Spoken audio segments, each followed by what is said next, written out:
Hello, I'm Amber. And I'm Neha. We are parents of a gifted child who's on autism spectrum. Through our YouTube channel, we want to help parents with children on the autism spectrum learn more about autism, avoid a lot of myths that are there related to autism, as well as provide tips and strategies that can help ease the parenting journey for you. All our content is well researched, but please remember that every child is unique and there is no way that this video replaces any kind of a professional or medical advice or intervention.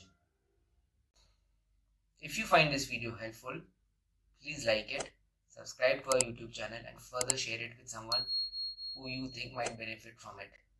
Remember, you're not alone in this journey, and together we can create a brighter future for our children.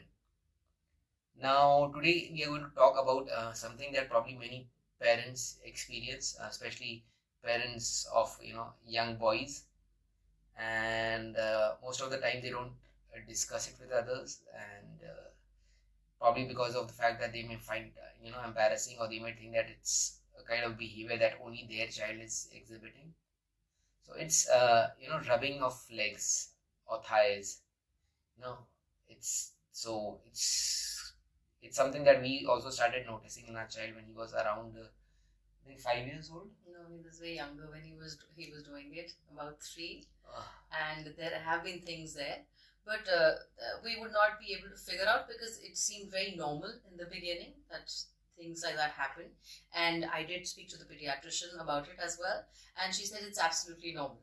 Now, when somebody gives you that kind of feedback for the first time, you're very happy about it. But if you see that repetitive behavior, then it becomes a little challenging. And I think that is one of the reasons we never really talked about it or addressed it. I think it's very important to address such a thing because we have to figure out what things are. Because as Amber rightly said, we sometimes think it's embarrassing to talk about it.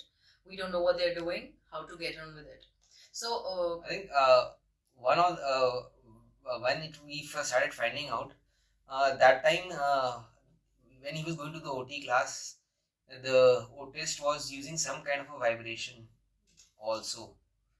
Though we were not allowed much to be in the OT class, but then I think we thought that one of the reasons could be that use of that vibration tool, whatever the autist was using. And in fact, that time we started speaking to a few other parents, and a couple of them did admit the fact that even their child was experiencing this behavior of rubbing of legs, especially when lying down.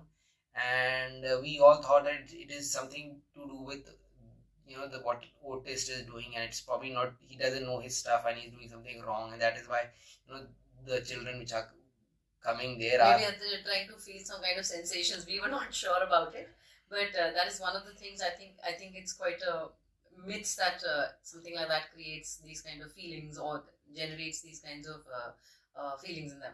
But the thing is, one of the reasons that they do this is periodic limb movement disorder, or known as PLMD. And it says it's more common in children with neurodevelopment disabilities like autism and Down syndrome. So PLMD causes limb movements during sleep, disrupting their rest. So these movements usually occur during light sleep and can affect not only the lower extremities but also the upper ones. So basically this is something which can happen. It's a medical, I don't know, medical condition or exactly, I don't know how to pinpoint it, but it is something to do with the sleep disorder. If they're not sleeping well, they don't know how to tire themselves out, they can rub their legs and sort of tire themselves out. Another condition linked to this behavior is restless leg syndrome. As you can understand from the words itself, restless leg syndrome. So anytime they're feeling tired, so which can actually result in an overwhelming urge to move legs, causing discomfort mainly at night. So I remember when we were very young, our parents used to tell us that they used to press our legs at night before we would sleep, because they would say you keep walking and you don't realize that you're walking a lot and you're tiring yourself out. Maybe it is something like that. And right now also we get suggestions from everybody that you should be pressing your child's legs at night, because our children have so much energy that they walk around the whole day. They don't want to sit on one place. They don't want to sit at one place. So they want to walk around everywhere. So RLS is closely associated with PLMD, and both are neurological conditions that can disrupt sleep. Noticed in 22% of children on spectrum, on the autism spectrum. That's a very high chance, so if you are noticing, then there's a probability that almost 1 in every 5 parents is noticing such kind of a, especially with boys is noticing such kind of a pattern. So you may try pressing their legs and giving them deep pressure as well. Lastly, it could also be considered as something that is just like a habit or some kind of a self stimulation, often seen in individuals again with neurodevelopmental disorders and what we call stimming. There are different forms of stimming. We'll be creating a separate video on different forms of stimming. But stimming is basically a way in which the body copes unconsciously, so they're not doing it purposefully, and it could look very unusual to others, but it is harmless. And rubbing the feet together, rubbing the legs together can create some a sense of close touch, and that can help the child reduce their stress or anxiety. So there are a lot of stimming behaviors, but this is again one of the stimming behaviors which is very common.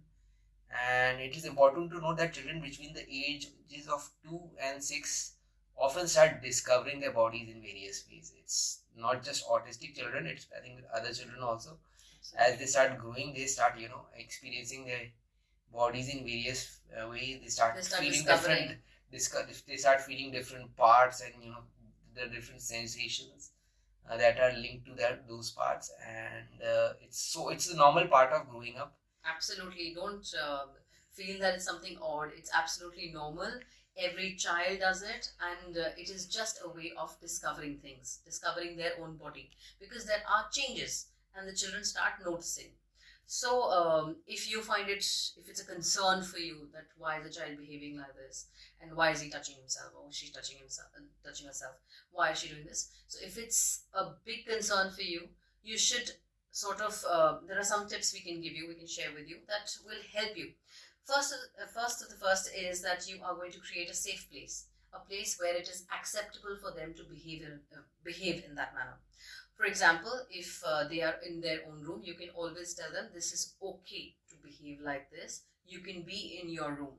It is the same thing when we are trying to teach our children that you should not step out of your room without your clothes, especially wherever you are. You go outside anywhere, you can't step out of your room without your clothes. It's the same thing. You have to create boundaries there, that if you are going to do this, you should stay inside. It should be a private thing. Secondly, never make your child feel ashamed of it. There's nothing to be ashamed of it. You don't have to say chi or bad, or then this part is dirty and what you're doing is wrong. Don't make him feel ashamed of it, because as and when the child will grow further and come closer to puberty, you can't tell them something which is normal, which is a part of your body. It's your body part. And your everybody life has it. and life, that it is wrong. It is something bad. You can't create that false impression, even though you just feel that at this age they're not understanding. But better not to do that, because it's children keep grasping these things and then they will start hating it. We don't have to let them hate themselves for anything. And lastly, it is provide alternatives. If you don't want them to do something like this, why don't you try a scalp massager or massage their feet and give them that kind of stimulus, basically. Try doing different things. Like we know that our son enjoys tickles. He enjoys neck tickles. He enjoys all kinds of tickles, feet tickle, and he enjoys jumping. He enjoys, various activities. So if they are doing that, try giving them an alternative. Do not shun them. Do not scream at them. Don't make it as if it's something absolutely out of this world that they are doing, and they should be really ashamed of it. Also, it is important that you work closely with professionals like an occupational therapist, even a pediatrician in this case. And and that is only when it becomes too much. Please try to understand that. Keep a chart if you want to, and figure out how many times in a day is the child doing it. When is the child doing it? Please understand when is the child doing it. In our case, we figured out that generally when he's tired or when he's bored, immensely bored, and then that is when he does it. Especially after school, when he has come back and he's a little tired, he wants to just lie down. And at the same time, he is not since he has just come from school, he doesn't want to engage in any kind of activity is as activity, he's such. just bored, he just wants to lie down, and that is when we have noticed this kind of behavior more. Yes. And you can notice it can happen every day. It cannot happen every day. It can happen once in 3, 4, 5 days in a week. It's very normal. If it becomes too recurrent, then you must talk to your therapist or your pediatrician to understand how can you help the child. So that's all for today's video, and we hope you found this information helpful and reassuring. Remember, every child is unique, and understanding their needs at this moment is very, very important so that we can work upon it and give them a better life. So if you found this video helpful, and please give it a thumbs up, and don't forget to subscribe for more content on this. If you have any questions or queries or experiences that you would like to share with us, please put them in the comment box down below. And thanks for watching, and we'll see you in the next video. Thank you so much.